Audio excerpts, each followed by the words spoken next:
Sinabi ni Colonel Miguel Ernesto Ocol, ang opisyal ng tagapagsalita ng Philippine Air Force, na naisumite nila sa Department of National Defense ang listahan ng mga pangunahing mga kagamitan na kanilang inaasang mabibili ng pamahalaan para sa hukbong panghimpapawid. Meaning, pag-identify natin ng mga capabilities na kailanganin natin. So, dali-daling sinabi natin ito at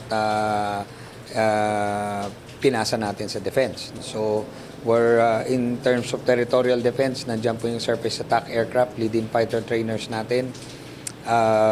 In terms of surveillance, meron tayong planned acquisition of long-range patrol aircraft.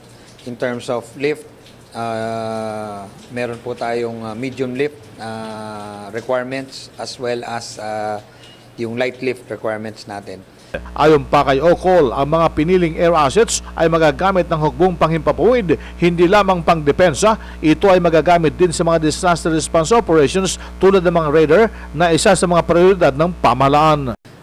Sa matter of fact, sa planned acquisitions natin, kagaya ng mga radar, isa sa mga emphasis ng ating commanding general ngayon is to make sure that ito yung mga priority courses, no, na maintenance, radar, operations, and maintenance ng mga radars natin. So, suffice it to say, binibuild up natin yung mga capabilities na we have put down muna for the meantime, for the last 11 years.